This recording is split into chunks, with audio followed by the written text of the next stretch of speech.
People in the Finger Lakes should be more cautious than people in other parts of the state, taking more precautions, because it's more likely people you're coming in contact with could be infected. That is just a mathematical fact. Positivity, you have Finger Lakes again, and Mohawk Valley, which was also a problem last week. But again, if you are in those areas of the state, take it seriously. And you should be using more precautions than people in other parts of the state. Downstate New York, we have the Bronx has ticked up, Staten Island still 7%, Manhattan only 3.52. You look at those numbers, you see the difference that behavior makes. Manhattan, you tend to have a higher percent of compliance to precautions. And you see the result in the numbers. They have a lower positivity rate. 2021, we're going to be focusing on controlling COVID and defeating COVID. They're two different functions: control the spread, control the virus, and then put a harpoon in the beast and actually defeat COVID. And we're working on both simultaneously. On controlling COVID, we are seeing the spike that we talked about here, that experts have talked about all across the country. We were warning about holidays and gatherings, and we're seeing the spike that came from increased social gatherings. It is a fact. Yes, we had the holidays. Yes, it was a long year. Yes, we want to celebrate. But when you increase social activity, you're going to increase the spread of the virus if people don't take precautions. That's what we're seeing in New York State. That's what you're seeing all across this country. And that's the growing numbers of hospitalizations, of infections, and of deaths, unfortunately. And it is a consequence of our actions. If you look at, really this started at Thanksgiving. Thanksgiving was the first holiday, right? And we saw an increase in Thanksgiving. But if you look since Thanksgiving, which really triggers the holiday season, right? That triggered the 37 days I was talking about of the holiday season. The net daily growth went from 135 to 144. Number of people walking into the hospitals went from 699 to 899. So it is clear that the increase through the holidays increased the infection rate and increased the number of people who are now walking into hospitals. We have the hospital system all across the state being monitored daily, and we're having those hospitals do what they need to do to the greatest extent possible within their capacity to manage the surge, what we call surge and flex. This is a totally new operation for hospitals and for the state, but they're adding capacity, they're closing down units that they don't need to add capacity, and we're watching very closely hospital capacity, because that is the red line, that's the red zone. You are limited ultimately to your hospital capacity. Right now, no region has less than 30% capacity. If you remember, when any region gets to within striking distance of 15% capacity, that's going to be a red zone closed down for that region. Right now, no region is about above 30, but they're all hovering in that range. North Country obviously has more availability. Southern Tier has more availability because the Southern Tier is an example of a region that had a high infection rate, had a microcluster, and actually turned it around. Good for the Southern Tier. New York City's about 49% Mid-Hudson, but Where are you lowest? You're lowest in the Finger Lakes, which makes sense because that's where you have the highest hospitalization rate in the state. So we know what is going on, and the numbers relate. If you have a high hospitalization rate, you're going to have lower capacity for your hospitals. And that's where we see right now the greatest problem is in the Finger Lakes. How do we defeat COVID? We defeat COVID the way we've been controlling COVID for the past year. It is a function of our activity. It is these social gatherings.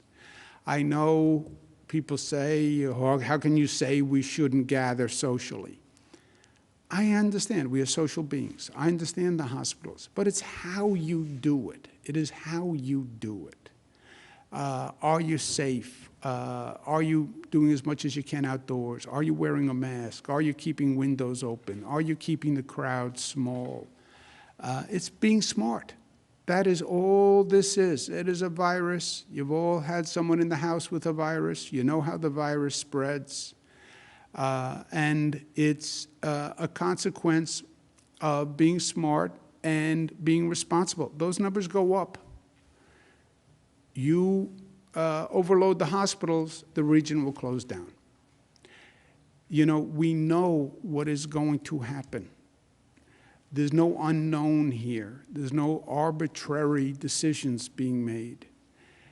If the infection rate increases, then the region closes. And that's the last thing anybody wants. So if you don't want that, then don't bemoan reality.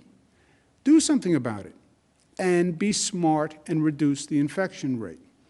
In the meantime, while we're trying to control COVID with one hand, we're trying to defeat it with the other, and the vaccine is the weapon that will win the war. Now, nationwide, there have been issues with the delivery of the vaccine, which, by the way, is no surprise.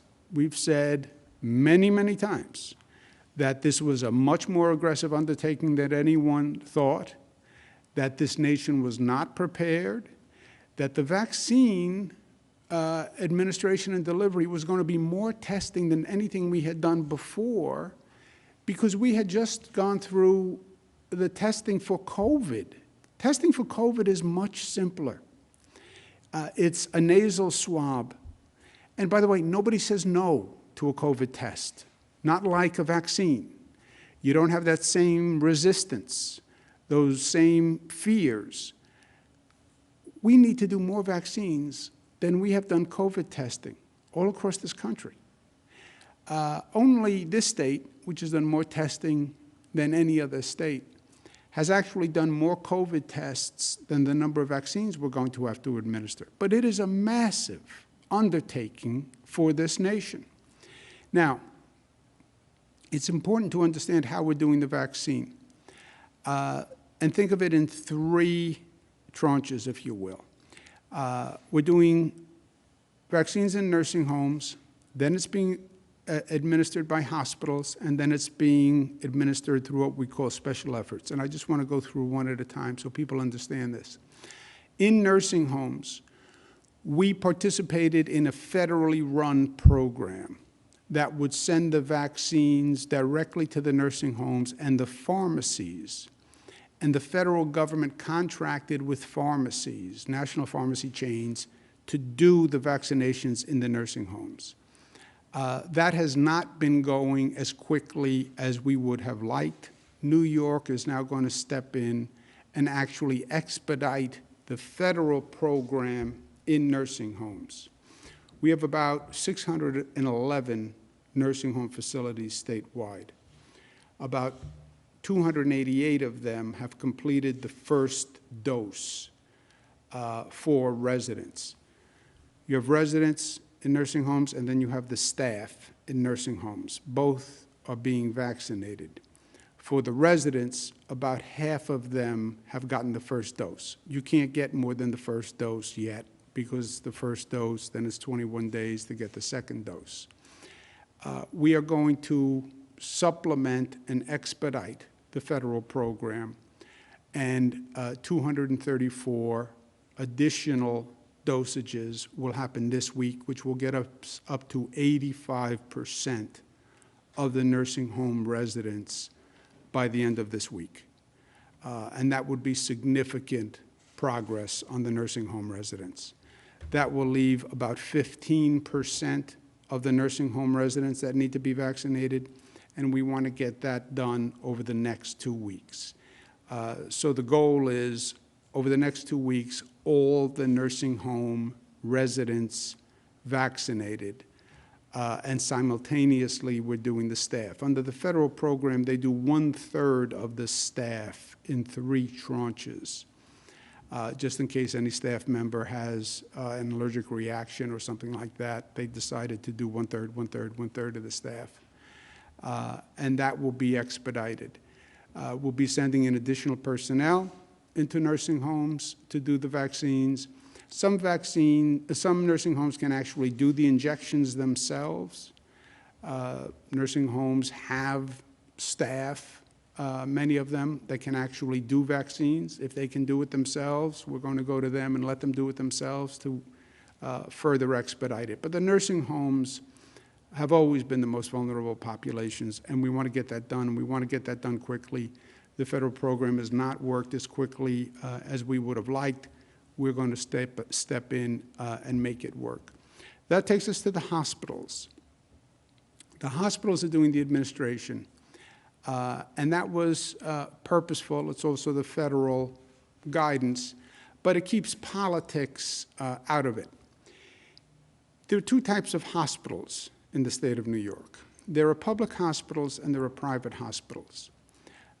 There were 194 total hospitals in the state. 24 are quote-unquote public hospitals. Public meaning they are managed publicly. And 170 are private hospitals. So clearly the bulk of our healthcare system are our private hospitals. That's been a challenge for us here because these are private hospitals who basically run as private entities. Technically, many of them are not-for-profits, but they effectively are private hospitals, and they've never really been managed as one system before, and we're doing that here. So 24 public and 170 private. The public hospitals are several in upstate New York. SUNY has 6, State University of New York, runs 6 public hospitals. And then we have 11 public hospitals in New York City, which are run by the Health and Hospital Corporation, which is run by the mayor of the city of New York. Westchester County has 2, Nassau County has 1. We need the public officials to manage those public hospitals. As I said, there are 24 of them, and they are in public control. We need those public officials. Here they are, good-looking, all of them, handsome, smiling. I need them to take personal responsibility for their hospitals. This is a management issue of the hospitals. They have to move the vaccine, and they have to move the vaccine faster. The hospitals have been receiving vaccines over the past 3 weeks. Roughly 46% of the total allocation. These are the hospitals that have used the existing allocation the fastest, and those who have used the existing allocation the slowest. I don't mean to embarrass any hospital, but I want them to be held accountable. So what this is saying is the highest performing 10, the lowest performing 10. For example, the highest performing hospital, New York Presbyterian Hospital System, healthcare system, they administered 99% of their allocation. Great. Oswego Hospital, 99%. Richmond University, 93%. Adirondack Medical Center, 87%. Now, in fairness, some of the smaller hospitals it's easier to do a higher percentage when you have a smaller base, obviously, and we understand that. But Northwell Health, 62%. Northwell is the largest hospital system in the state.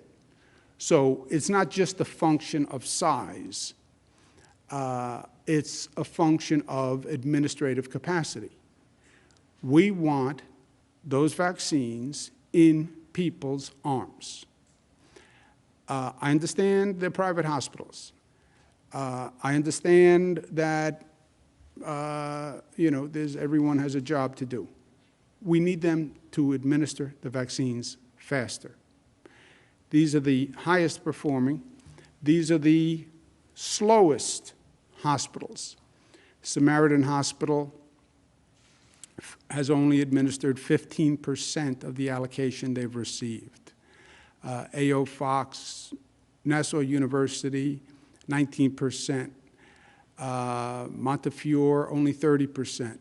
New York City H&H, only 31%. Westchester Medical Center, only 32%. H&H, Westchester, Nassau, those are public hospitals.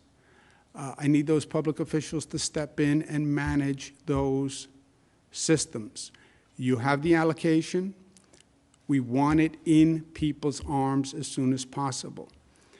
New York State Department of Health sent out a letter yesterday to all hospitals that said if you don't use the allocation by the end of this week, the allocation you've received by the end of this week, you can be fined and you won't receive further allocations. We'll use other hospitals who can administer it better. It also says from the day you receive the allocation, you have 7 days to use that allocation. This is a very serious public health issue. And Department of Health, Commissioner Zucker is very firm about making sure the hospitals step up and deliver here. So any provider who does not use the vaccine could be fined up to $100,000. Going forward, they have to use the allocation within 7 days. Otherwise, they can be removed from future distribution. As you saw, we have almost 200 hospitals. If one hospital isn't performing, we can use other hospitals. And if you're not performing this function, it does raise questions about the operating efficiency of the hospital. So we are very serious about it. Third level of operation is what we're going to be special efforts. Special efforts are efforts that the state is going to do to supplement the pharmacies and the hospitals. The state's going to be establishing drive-throughs for public distribution. We're going to be using public facilities, convention centers, et cetera, field hospitals for distribution. And we're going to be using additional retired personnel, nurses, doctors, pharmacists, et cetera, to staff those facilities. So we want to finish the nursing homes. Hospitals are doing healthcare workers. Hospitals will then be doing members of the general public and essential workers.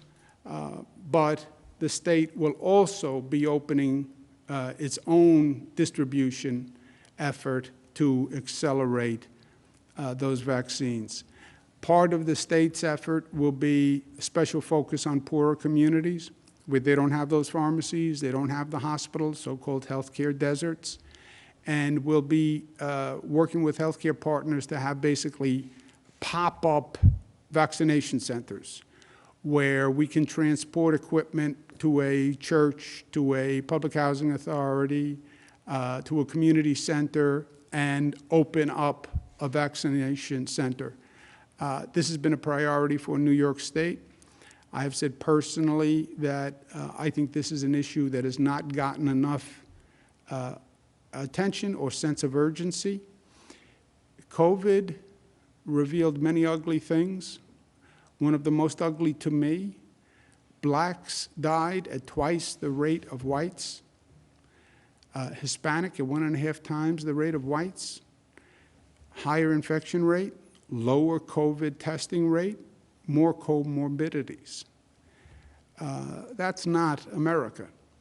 So to make the point about equality of distribution, I will receive my vaccine, and I want to receive a vaccine. I believe in the vaccine 100%, but I'm going to receive my vaccine when my age group is eligible and it's available in Black and Hispanic and poor communities across the state through state efforts. The next groups that are open today for availability, who are now eligible to receive the vaccine, are all doctors, nurses, healthcare staff who come into contact with the public. We're following federal guidance at this point, which is working down the list of what we call 1A, the first priority in vaccinations. It's primarily healthcare workers, which makes sense. Healthcare workers are the people who are in the greatest danger of contracting the virus because they're dealing with people who come in who have the virus. Also, if a healthcare worker gets infected, they can infect more people than probably any other worker. You know, if you have a nursing home staff or a nurse or a doctor who's infected, they're dealing with dozens, hundreds of people. They would be a super spreader in and of themselves. So we're making 1A, basically all healthcare workers are going to be eligible today, and that is the first priority. Also, these vaccines are a valuable commodity. I don't think we appreciate how valuable yet. You're going to have some people who don't want to receive the vaccine. I understand that. We're going to talk about that as we go through this. But you're going to have a lot of people who want the vaccine desperately. I would take the vaccine today. It could be a life-saving situation. If any entity falsifies who they are, if there is fraud or fraudulent sale or fraudulent vaccination, that is very serious. That provider will lose their license, period. They'll be out. I don't care if you're a doctor, you're a nurse. It's a crime, in my opinion. And I'm going to be proposing a law for the legislature when they come back to make it a crime. You know, this vaccine can be like gold to some people. And if there's any fraud in the distribution, you're letting people get ahead of other people or friends or family, or they're selling the vaccine, you'll lose a license, but I do believe it should be criminal, and I'm going to propose a law to that effect. On education, state guidance for counties. There are some counties in the state that are over 9% on our numbers. Again, this is on state numbers. Different counties count differently, but for legal purposes, it's the state numbers that matter. For counties that are over 9%, they're doing school testing. If their schools are below the level of positivity in the community, then they can keep the schools open. It is up to the local school district to make that decision. My position has always been, if the children are safer in the school than they are on the streets of the community, then children should be in school. We're testing in the schools, so we know the positivity rate in the schools. We know the positivity rate in the community. If the schools are safer, then my opinion, just an opinion, not a fact, my opinion is leave the schools open. But that will be up to the school districts across the state. I understand the primacy and the history of local control of education. I respect it. I gave my opinion, but it will be up to the local school districts to decide. 2021 State of the State will start this coming Monday. It's going to be a different kind of State of the State because it is a different time. And adjust to the times, but that will be this coming Monday. With that, let's take some questions, operator. Thank you, Governor. If you'd like to ask a question, please use the raise hand function at the bottom of your window.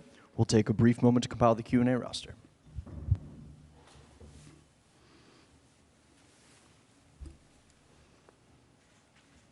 Governor, your first question comes from John Campbell from Gannett. John, your line is now open. Please unmute your microphone. Hi, Governor. Couple things here. One, on vaccines. On the one hand, you're telling hospitals to use their allotment by the end of the week or face a fine. But on the other hand, you're telling them if they mess up the prioritization, they could also face a fine. Are those competing principles there? And is that in any way slowing down the vaccination process? And then my second question is about the Finger Lakes in the Mohawk Valley. You're telling them to take extra precautions, but why aren't you imposing any additional restrictions in those areas if they are being hit harder than the rest of the state? Yeah, John, just stay with me. I didn't hear the second part of the first question. But just is the fines? You have one fine for hospitals that don't use up their allotment this week. You have another fine for people who mess up the prioritization or administer to people who aren't supposed to be getting the vaccine right now. Are those competing principles, and is that slowing down the vaccination process at all? I'm sorry, I got it. First, the hospitals have been given the vaccines for expeditious administration. If you have been given an allocation and you've only used a third of the allocation, then you shouldn't have the allocation. We have options, John. You have some hospitals that are doing 99% of the allocation, 60% of the allocation. They're much better at administering. I want to get needles in the arms, and I want to get that done as quickly as possible. If there are some hospitals that are better at doing that, then they should be doing that.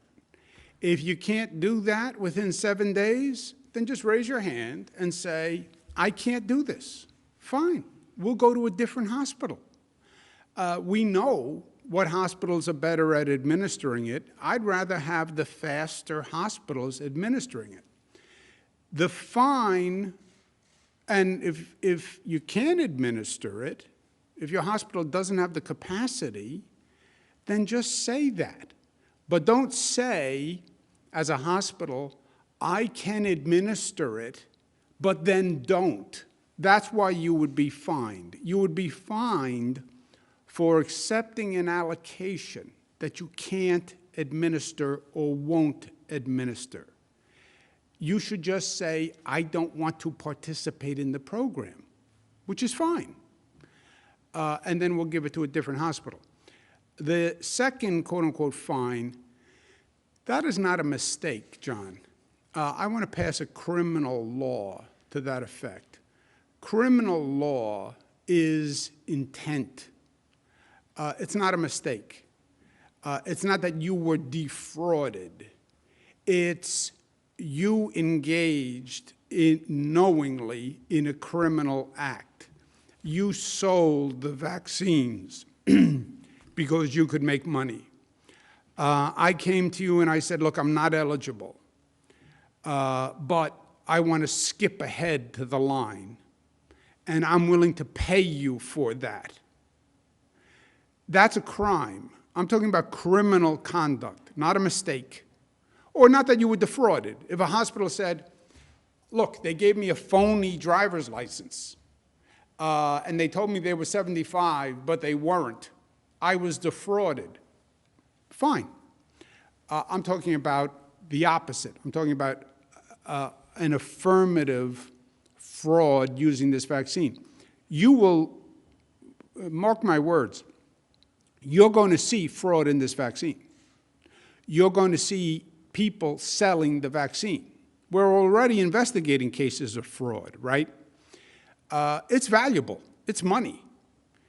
And you will see fraud. And before it even starts, I want to say to people, I understand the possibility of this.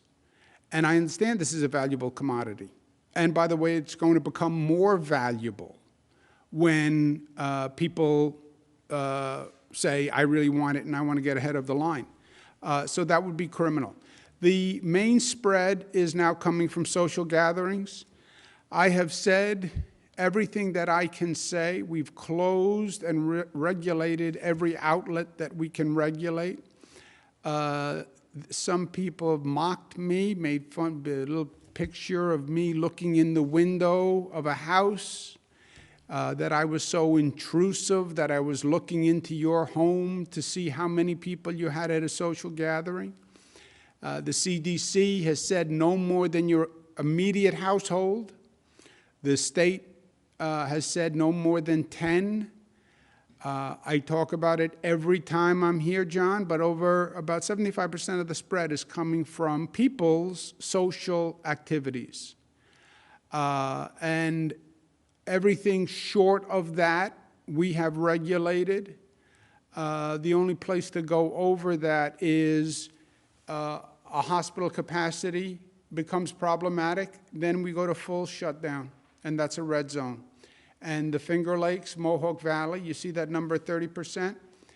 Availability, if that infection rate does not come down, you will see the hospital capacity diminishing, and then you will see the region shut down. That number keeps going up at that level. You will see the hospital capacity number come down. You will see the region shut down. That is what they are looking at. It is math. You can predict the future here because it's just the extrapolation of an equation. You continue at that hospitalization rate, you will reduce the hospital capacity, and you will go to a red zone. That's what the Finger Lakes and Mohawk Valley are looking at. Next question, operator. Governor, your next question comes from Morgan Mackay from Spectrum News. Morgan, your line is now open. Please unmute your microphone. Hiya, Morgan. Governor, how are you? Good morning. I was wondering, what's the refusal rate right now with the vaccine among healthcare workers and nursing home residents and staff? And do you know how many people have refused right now to take the vaccine? We don't know. I'll ask Dr. Zucker and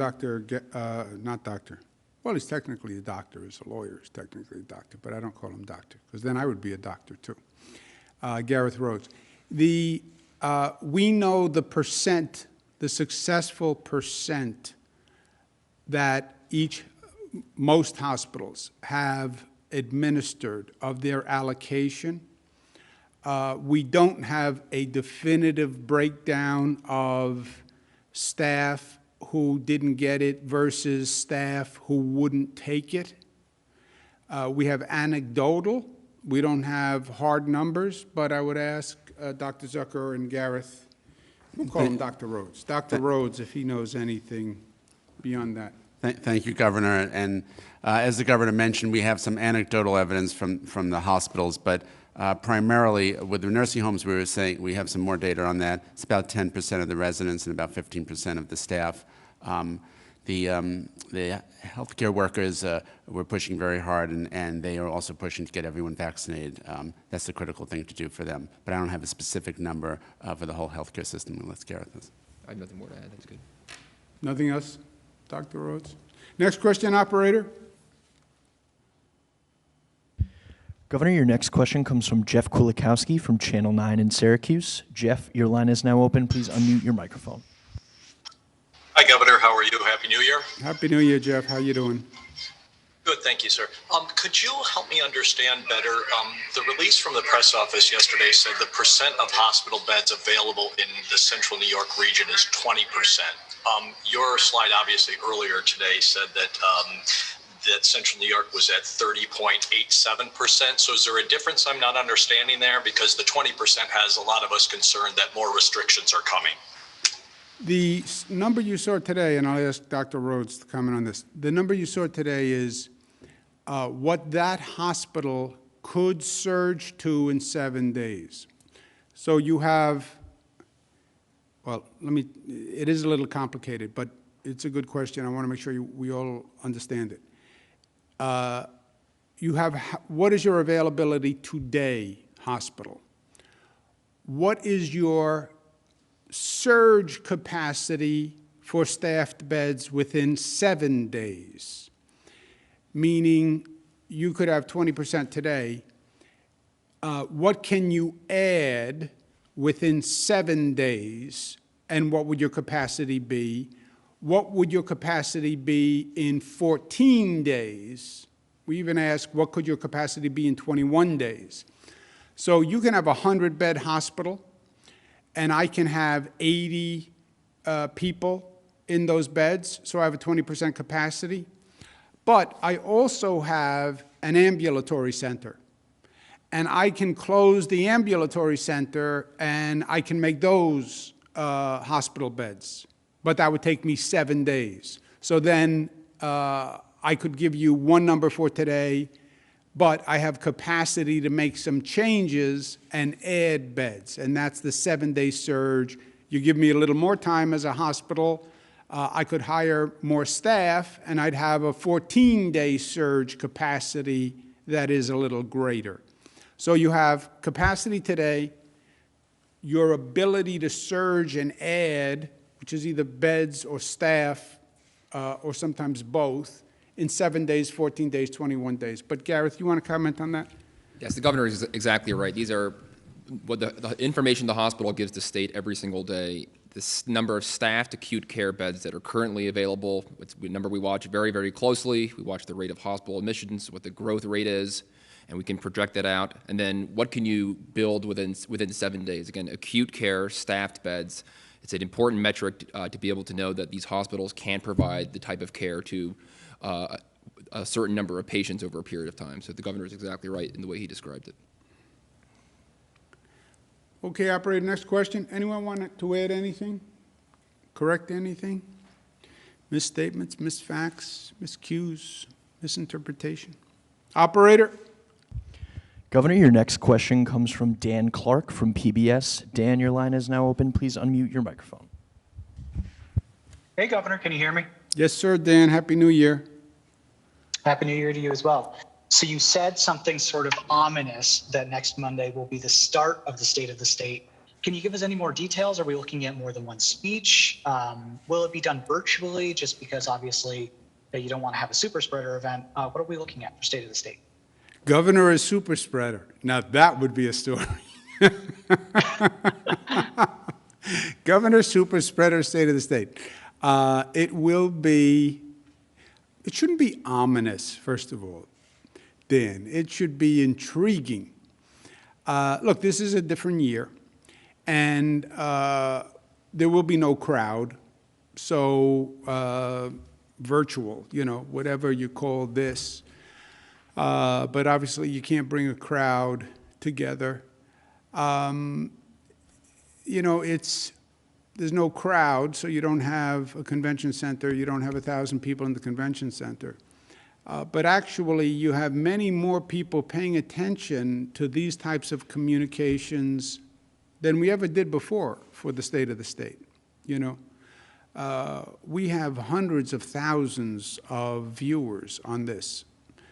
But it will be different, and this is also a different kind of state, not just in the mechanism, but this is going to be a different State of the State because it's a more challenging year for the state, and we have more to do. So I'll leave it at that for now because I want to have a little suspense, not ominous. It's going to be good. I know you love to listen to my speeches and remarks, Dan, so it's going to be very good. Question, please, operator. Your next question comes from Kevin Tampone from the Post-Standard. Kevin, your line is now open. Please unmute your microphone. Hiya, Kevin. Yeah, hi, Governor. Given what you were just saying to John earlier on the zones, how should we think about the microcluster zones going forward? There hasn't really been much change over the last couple of weeks, either in terms of taking zones away or shrinking them or adding new ones. I know here in Syracuse, we're hearing from a lot of restaurant owners and other business owners that are affected by the restrictions that are sort of wondering where things are going, when things might be lifted or whether more restrictions are coming. I guess I'm just curious for an update on how we should think about that. at the moment? Well, Kevin, think about it this way. The question one, reduce restrictions. To reduce restrictions, you would have to see a reduced rate. Why would you reduce restrictions when you see the rate increasing? What you're seeing is, despite the restrictions, the rate is increasing. Experts will tell you, and I believe, without the restrictions, it would be increasing faster. If the rate continues to increase, you're going to run into a hospital capacity issue. That is a function of math. When you run into a hospital capacity issue, then we have to close down the economy. And Kevin, well, we don't want to close down the economy. That's terrible. It is terrible. It is. And yes, that is a last resort. But that is a function of our behavior. You know, the Finger Lakes, you see for weeks the numbers going up. You see the positivity rate go up. You see the hospitalization rate go up. You see the hospital capacity go down. That is going to lead you to a close down. There is no alternative. So people are in control of their own destiny. You know, this is not government. This is social behavior. New Yorkers brought the COVID rate down. And if New Yorkers are not careful, the COVID rate will go up. And we restricted everything we could.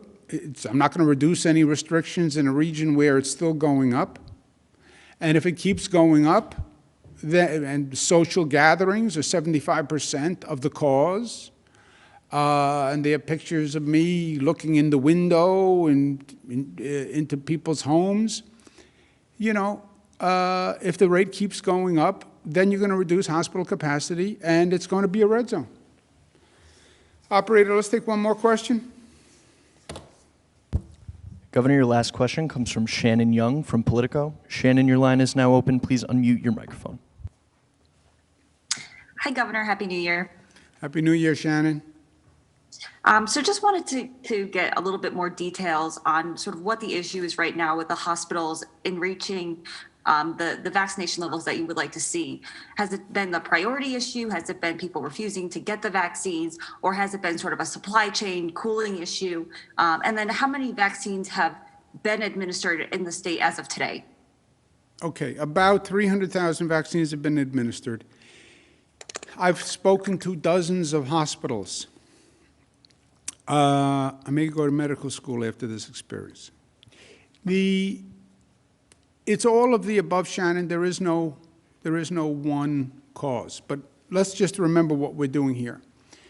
The federal government set guidance on prioritization of who should receive the first vaccines.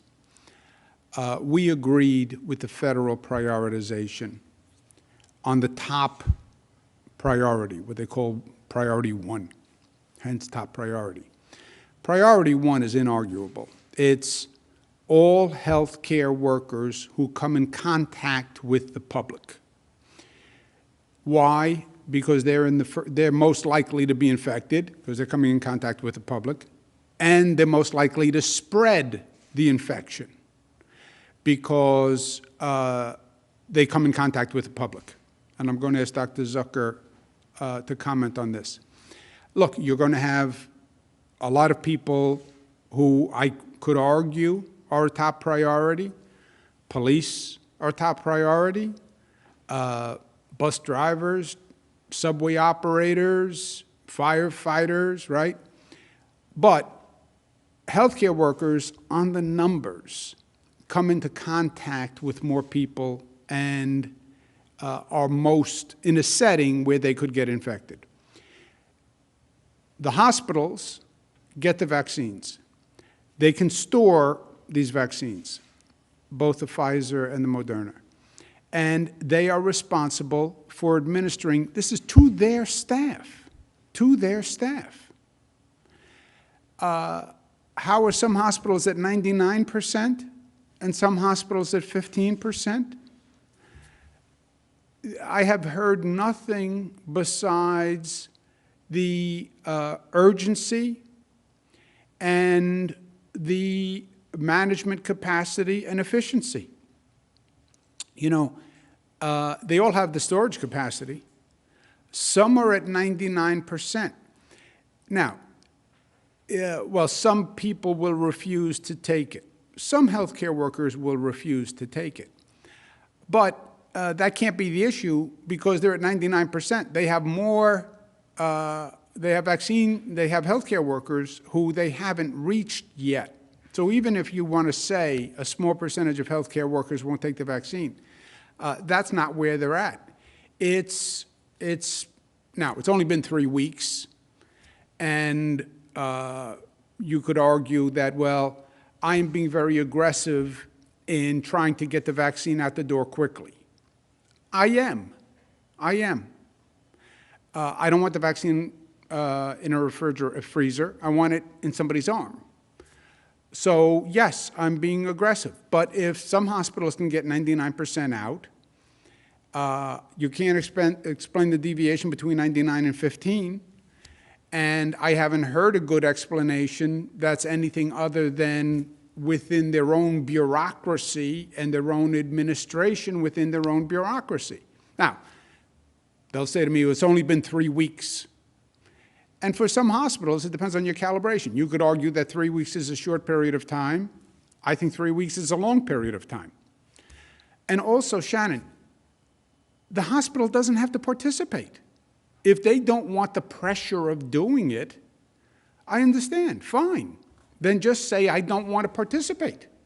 And then we'll send it to another hospital in that area that will participate and can do the employees of that hospital plus their own employees. I don't have any problem with that.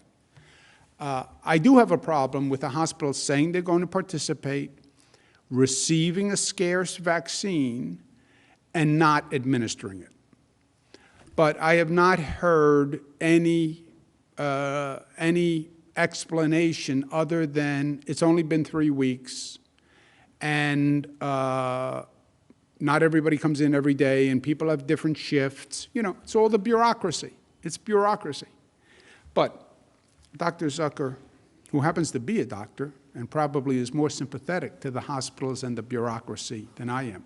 See, I operate by the doctrine of constructive impatience, Shannon, constructive impatience. There's always reasons to go slow. There's always reasons why it hasn't gotten done, especially in government. Constructive impatience is, I am impatient, but it is constructive. I'm impatient that it has been 3 weeks and the vaccines haven't been administered. I am impatient. Well, that's a negative. No, I think it's constructive impatience. This is a matter of life and death. So yes, I'm impatient, but I think it's constructive. Dr. Zucker? Thank you, Governor. So I think part of this also is a sense of urgency, as the Governor mentioned. The hospitals that are sitting at 99%, there's a sense of urgency within the hospital to move things forward. And having worked in hospitals, when you feel there's a priority, you push and you move it forward. So those at the top end, obviously, there's a sense of urgency there. On the other end of the spectrum, if you look, there's the 15%, there's the 32%, 31%. So, for example, in the H&H system, you have the mayor runs the H&H system, the Health and Hospitals system. So they have 23,000 eligible employees. 12,000 of them have been vaccinated. They've received 38,000 vaccines. So those other 11,000 employees need to get vaccinated. There needs to be a sense of urgency there. And as the governor mentioned, the issue is that those employees, whether it's in the system, the H&H system, or any of the other hospitals, they are the front-facing healthcare workers. They are sitting right opposite a patient who has a medical condition who, if they get COVID, are more likely to get ill, end up in the hospital, or stay in the hospital and unfortunately potentially die. So there is this sense of urgency, and I urge everyone to recognize that this is a high priority in the hospital system all across the state. And Shannon, let me just double down on the constructive impatience. We're doing healthcare workers as the first tranche. First, we want those healthcare workers vaccinated for their safety and the safety of the public. If you are a nurse who is doing COVID testing, nasal swabs, if you are infected, you could come in contact with hundreds of people in one day. They have the greatest probability of being a super spreader. So yes, constructive impatient to protect the healthcare worker and to protect the public who the healthcare worker is dealing with. That's why healthcare workers are the first priority.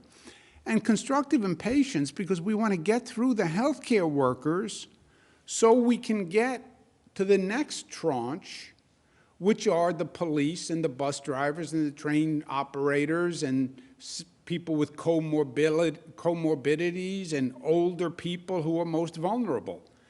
We have to get down that list to get to people who are very vulnerable today. So yes, constructive impatience. Thank you very much.